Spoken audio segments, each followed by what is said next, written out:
Donc, ce qu'on va faire maintenant, c'est de parler des variations. On sait que nos différentiels nous amènent à nos variations. La variation qui va nous intéresser, c'est celle en y, celle de notre fonction, parce que celle en x, ben on la connaît. Hein? On sait de combien va varier notre x. C'est ce qu'on sait, c'est ce qu'on connaît là, dans notre problème. Nous, on veut voir qu'est-ce que ça va donner comme influence en y ou dans notre fonction de notre variable indépendante. Donc, on va commencer par définir les deux types de variations. Ensuite de ça, on va regarder un exemple, puis ensuite de ça, on pourra aller vers le calcul des certitudes directement. Donc, définition de la variation absolue. Qu'est-ce que c'est la variation absolue? Mais la variation absolue, c'est tout simplement de combien est-ce qu'on a varié absolument. On se soucie pas du fait qu'on était déjà à 100 mètres, par exemple, avant de commencer à varier. On veut vraiment directement savoir de combien est-ce qu'on a augmenté ou diminué.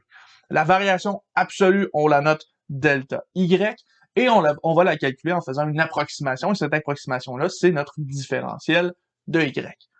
Un peu de la même façon là, que ce qu'on avait tout à l'heure avec dx qui est égal à delta x, ben notre delta y est environ égal à la différentielle de y.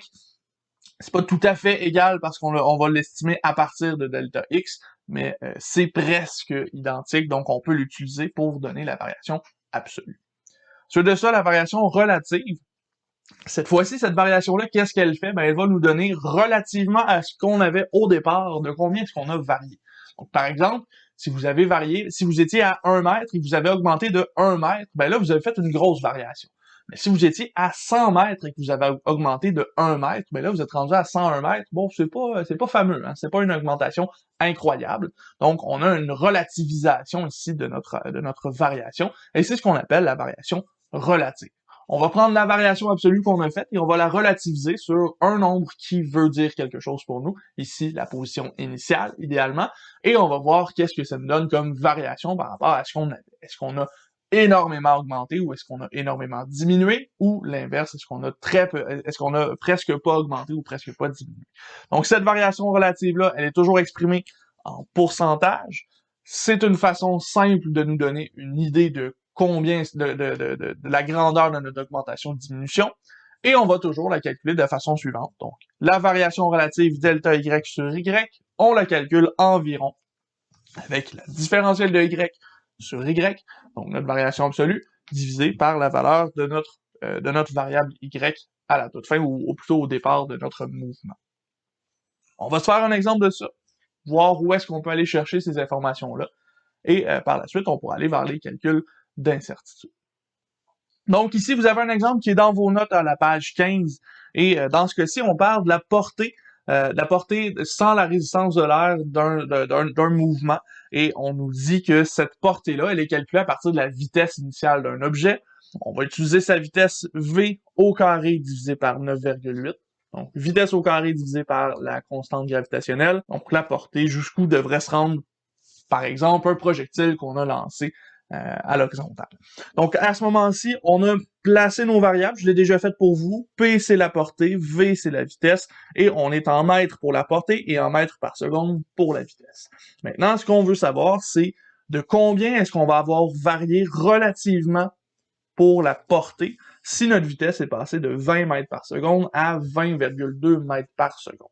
Donc, on cherche la variation relative, finalement, de notre portée si on sait que la variation de la vitesse est de 0,2 mètres par seconde. Donc, on va aller chercher ça. On cherche déjà Mon crayon décide de plus fonctionner à ce moment-là. C'est parfait. Donc, la variation relative de la portée, c'est notre différentiel de la portée divisé par la portée. Donc, je vais avoir besoin d'aller chercher la différentielle de la portée, et cette différentielle de la portée-là, on va l'obtenir en faisant la dérivée de la portée par rapport à la vitesse, parce que le différentiel de la portée, elle arrive ici. Et ça ici, c'est égal à quoi? Différentiel de la portée par rapport à la vitesse, ben là, on fait juste dériver ce qu'on avait au-dessus. On va avoir 2v sur 9,8. Ici, on pourrait simplifier le 2, ça va nous donner v sur 4,9. Et là, à ce moment-ci, comme je cherche seulement la différentielle de la portée, je vais avoir la différentielle de la portée qui est égale à v.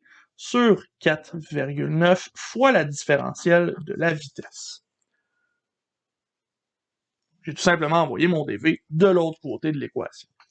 Maintenant, ici, avec cette nouvelle équation-là, ben, dv, je peux trouver c'est quoi. Parce que j'ai déjà la valeur de v au départ et la valeur de v après la variation. Donc, j'ai passé de 20 mètres par seconde à 20,2 mètres par seconde. J'ai une variation ici qui est calculable. Donc, on sait que dv est égal à 20,2 moins 20, donc 0,2. Ainsi, la variation de notre portée va être égale à v sur 4,9 fois 0,2. Ici, on a la variable v, mais on sait qu'au départ, v valait 20, donc on va remplacer ça par 20, on va obtenir 20 sur 4,9 fois 0,2, et ça ici, ça nous donne environ 0,82 mètres. Qu'est-ce que ça veut dire, ce 0,82 mètres-là?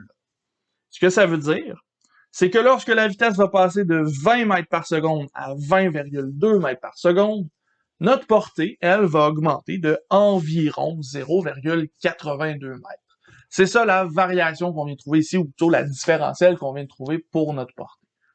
Maintenant, on s'intéresse à savoir cette différence de portée-là, elle donne quoi par rapport à la portée qu'on avait avec la vitesse de 20 mètres par seconde. Donc, il nous reste à aller chercher la différentielle de la portée sur la portée, donc la variation relative de cette portée-là. On sait que notre variable dp ici, c'est 0,82. La portée, c'est notre vitesse au carré divisé par 9,8. On calcule ça, et on va obtenir 0,02, qui est égal à 2%. Donc, on sait que on a varié de environ 82 cm lorsque notre vitesse est passée de 20 mètres par seconde à 20,2 mètres par seconde. Et on sait que cette variation-là de 82 cm représente environ 2% de la portée qu'on avait à 20 mètres par seconde. Donc, si on calculait la portée à 20 mètres par seconde et qu'on calculait à 20,2 mètres par seconde, la différence qu'on obtiendrait, ça représenterait 2% de ce qu'on avait à 20 mètres par seconde. C'est ça la variation relative. On veut relativiser de combien est-ce qu'on a augmenté ou de combien est-ce qu'on a diminué par rapport à un point de référence. C'est ça l'efficacité ou l'utilité plutôt de notre variation relative. Elle nous permet vraiment d'aller relativiser notre résultat. Maintenant, avec ces variations-là, tout dépendamment comment est-ce qu'on va les évaluer, ou plutôt comment est-ce qu'on va les analyser, nos variations absolues et relatives pourraient représenter, en réalité, une incertitude sur un calcul.